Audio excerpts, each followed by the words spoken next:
All right, so this morning I read John 15, and it was basically Jesus telling the people, I am the vine, you are the branches, abide in me, right? That's the idea. I guess I could just look at the scripture. But I was looking at that, and it was saying like, oh yeah, by abiding in me, you'll produce much fruit, right?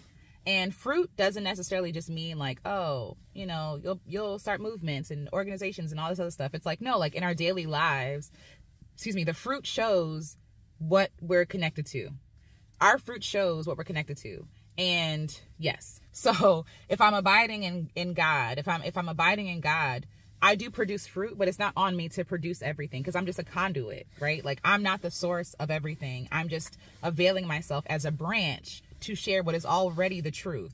I'm just a branch on that big vine. And so I was thinking about my creativity and like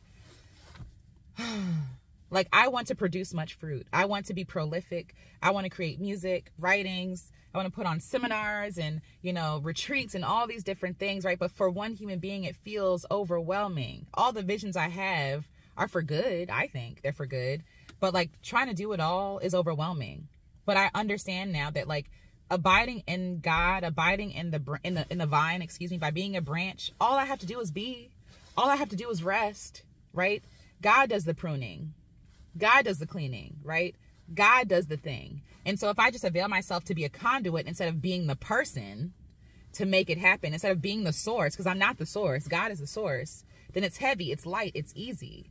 But a lot of us are trying to be the source. We're trying to make things happen by our own might, our own strength, our own understanding. When I rest in God, I produce more fruit because I'm not overextending myself. I'm not strained. I'm not overcomplicating things. I'm not overdoing it. I'm just availing myself. We were talking about in the garden, which is a membership, a community that I created where Black women come together and we share and we commune and we're vulnerable, we're open, we're honest, we're encouraging, we're loving towards one another. And I love it. It's one of my favorite things to do. We were talking about how I was struggling with being a conduit versus being the source or being a reserve, right? When you're a conduit, you're just available. Things can just flow through you. Right? Things can flow through you. Like you're not trying to force nothing. It don't feel laborious. You're just open and available. But when you are trying to be the source or like a reserve, it's heavy. It's heavy because you're trying to carry like a whole backpack full of things that you think that you need to be prepared. So it feels hard. Do I have, looking in my bag, do I have X, Y, and Z to serve? As opposed to like, God will give me what I need to serve. I'm light. I'm available. And by being available and light, I'm able to serve people better by not being so distracted by myself. The imposter syndrome sometimes I feel is really a focus on myself as opposed to who I'm trying to serve, right? It's really focusing on what I'm able and capable of doing, that I think that I'm capable and able to do, versus what God is able to do through me, even as a creative, right? I understand that I have been gifted and some of the stuff I do have, and I do have autonomy and free will and all this other stuff. But the gifts that I have are God-given. The gifts I have are gifts from my ancestors, right? They're not just inherently mine. And so because I know that they're not just inherently mine, I feel a responsibility with that thing. And sometimes that responsibility can start to feel heavy and like burdensome, like, oh God, I'm not doing what I should be doing. But God is never pressuring us like that. God is like, just avail yourself. Just rest today. Chill. Like when you're abiding in God, everything feels so light and airy. And if it don't, we're doing it wrong. We are doing it wrong. When we think that everything depends on us, we are making ourselves the God and not God, right? So all this pressure we put on ourselves and we feel is not even God. And so I've been wrestling with this feeling behind in life thing. Like, oh, am I behind in life? Like creatively, like I had projects I wanted to put out last year. It didn't happen. I'm okay with it at this point. But this morning I did feel a rush of like, I'm not doing enough. I'm not enough. Who am I? Like I want to put out music. People are putting out music. I want to put out my music too. I don't want people to forget whatever. And I had to center myself. I kept saying to myself this morning as I got ready, I am exactly where I'm supposed to be. I am exactly where I'm supposed to be. I am not behind. I am exactly where I'm supposed to be. Creatively, I am exactly where I'm supposed to be, because every season is not for sharing. Every season is not for growing. Every season is not for doing. Some season is just for resting and reflecting and sitting with that dream for a second, right? I am exactly where I'm supposed to be. I am not missing anything. Nothing is going on without me. And what is for me is for me. What I need to realize and actualize will be for me. I will not be out of time because it's meant for me to do it. I will not be out of tune because God is orchestrating the thing, right? And so if I trust God to orchestrate the thing, then it's not on me anyway. I avail myself to be ready when it's time to go. But other than that, chill. And I also sat with the fact that my creations are not McDonald's.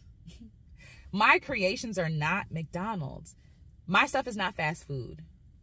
My art, my thoughts, my content. And that means that everybody won't get it. Everybody won't get it. Everyone won't resonate with it, because the way that we create for these systems or these platforms is like fast, got to be fast and quick, got to get to the point quickly. That's not, I'm a slow bake kind of girl. I'm a slow cook kind of girl, right? Like, take my time, smell the ingredients. Like, ooh, what does that taste like? Like, really being present. Like, I want to be present even in my creation process, even in my creativity, even in my creations, right? Like, I want presence to be the thing. And some people, that means that some people won't appreciate what I do. Some people will be bored with what I do. Some people won't get it. But that's not my job to make them get it. It's not my job to be consumed by everybody. That's the thing. I'm not making art to be consumed. I'm making art to be felt, to be like, to help heal people. I'm making art that goes deep and not wide. I can put out a song tomorrow and be like, here's a song. But I want my song to have truth. I don't want to create for the sake of like numbers and to feel like I'm trying to keep up. No, I want myself to be felt. And whatever is real is always relevant. Whatever is real and honest and authentic. It don't matter if it was created in 1959 or 2035, right? Like, whatever is real can be felt and heard, and it's timeless. My favorite works of art are timeless. Think of Lauryn Hill, Miseducation of Lauryn Hill. That album still goes. And it came out in 99, 98, 99. And we're still playing and singing along to those songs because she took her time. Because it was real. Because it was authentic.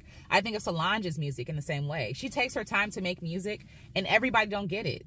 But those who get it, get it. You know what I mean? And I'm creating for myself because it feels good, but also for those who get it. Not for the accolades, not for the numbers, not for, you know, these things that people think are the marker of success. I've had to redefine what success is for me. That's another thing. Redefine what success is for you. Because if you're chasing other people's versions of success, you'll never be satisfied, because it's always changing. The world's definition of success is always changing. But when you have a true north, when you have a true understanding of who you are, of what you're doing and why you're doing it and what success looks like for you, nobody can persuade you to go otherwise, to go another way. Like, you know what you're doing. You're clear. So you're not behind anybody because you're on your own timeline. You're not even on the same path as some other folks. So to judge yourself compared to them would be harmful to you and not fair. And judging yourself based on those metrics is a waste of your energy. It's a waste of your creativity. It's a waste. You don't need the world's accolades when you know who you're serving, when you know who you are. So abiding in those branches, in that vine and being the branch, is just allowing free flow, like allowing things to happen as they should happen, not forcing things to happen, not chasing metrics, not chasing people's approval or this idea of what behind is, because behind what, sweetie? I'm just abiding. As I'm abiding in my creativity, my practices, and myself. And honestly, the season I'm in right now is a place of abiding, like just being. You know, we do a lot of dreaming, a lot of dream casting, planning, which is fine. A lot of like thinking about the past, which is also fine. But how often are you able to just abide? Just abide and just be. Be real. Like, when was the last time you were able to just sit down and just do nothing? And just be. And be okay with just being. Not think about like, oh, I gotta wash the dishes or whatever, and I gotta do. No, like just being with yourself, like just standing. That's why I stand in the woods. Just stand in the woods and just notice and be. Because that's all the animals are doing. That's all the trees are doing. That's all that nature is doing. We have a great gift to be able to dream of the future. But sometimes that gift is used to our disadvantage, right? By fretting over the future instead. But can you just be with yourself? Without the plans for the future, without your goals, without your things that you think will make you whole. Can you just be whole in this moment? And if not, that's okay, because we're all working towards it, right? But just taking a note for myself. I know that I personally need more time to just abide. And because I'm abiding and not racing or rushing or forcing stuff to happen, my stuff is going to take more time to create. And I deserve to have that space and that time and the luxury of time with myself. You know what I mean? Like, there is no rush. I'm taking my time. And what I create in due time, when I take my time and I'm able to develop ideas and, you know, not look at a time clock or whatever, it's going to be real. And whatever is real, like I said, is always relevant, is always impactful. It'll hit the people it needs to hit. I've been talking to some friends recently and they're telling me about the music I create, and it's really inspiring and encouraging to keep going, because my projects take time. My projects take time, but at the end of the day, I'm always grateful for it, you know? And I'm happy that people are actually able to be touched by what I create. And so the short goal, the short end game would be to be like, yes, I need to hurry up and get this out so that I get it out, so that people can see it, so I can make money and all this other stuff. But what is my long-term goal? My real goal is long-term. Peace, love, joy, happiness, fulfillment, honesty, truth, right? And that takes time. That's a slow-cooked meal. Like, I could give you the fast food if you want, right? But I don't want to do that. I don't want to make fast food. I want to make something that's nourishing to the body, that's complex, that takes time for the body to break down, for the mind to chew on, that creates space for people to think and to contemplate and to dream and to rest and to play and to be, you know, to be more than becoming, to be. Because we can distract ourselves so often with like self-help and all these other things, chasing something outside of ourselves or a version of ourselves we think we have to be, when all along we are disrespecting and disregarding and ignoring who we are today, or seeing who we are today as not enough, you know? And that to me is sorrowful. That to me is heartbreaking, that we can't see ourselves as enough today. You know what I mean? So just abide for, like, if you have 5 minutes today, just take 5 minutes just to sit still and not do nothing. The luxury of not doing anything, and see that the world doesn't end. See that, you know, you might actually start getting some peace. You might actually start a practice of presence now. See that, again, the world doesn't fall apart when you rest. When I rest, there's something humbling about that. Just abiding, just being a conduit, just being available, just being open to flow, and not over practicing and over planning, just because that's a form of control too, right? But just being open to flow. Life moves in ways that I could not imagine, and it blows my mind every time, in the best way. Even if things fall apart that I want it to happen, things just move. God just moves in a way that I could not have planned, you know? So don't underestimate abiding. There's beauty there. Just abide. Just abide. Oh, wait, that was the whole point of me bringing up, let's go back. The whole point of me bringing up creating for these platforms where it's like, yeah, instant gratification, and you got to hook them in with the first line and intros. That's not who I am. That's manipulation, right? And for people who want the fast food meal, wonderful. And sometimes even I like the fast food meal. Just give it to me quick. I don't need the long drawn out version. But for me, I'm prioritizing the long form version of things, because that is a complex meal that has nuance, that has supportive ideas, and, you know, like, that has deeper understanding. And so taking your time with stuff like that, even in creating, if your stuff is not fast food, it's okay. It's okay if your stuff is not fast food. It's okay if people don't get it on this first level. I understand, but go deeper. Maybe you're a little deeper. Maybe you're as deep as the ocean, right? Maybe you are not a shallow pool. Welcome. It's beautiful out here, right? And everybody's not going to get it, but those who get it are going to go deep with you, going to go far with you, right? Than anyone on some top level, shallow type stuff can do. You know, and it's not even knocking the shallow stuff, because even I consume it sometimes. Like I said, sometimes I like fast food. But for those who feel misunderstood because you feel like your work or your art or your movement is too deep, keep going. Keep going. Do not second guess it. Trust. Trust that your ideas are good. Trust that your model is wonderful. Trust the intuition. Trust your knowing. Trust the way that you want to do things. Take your time.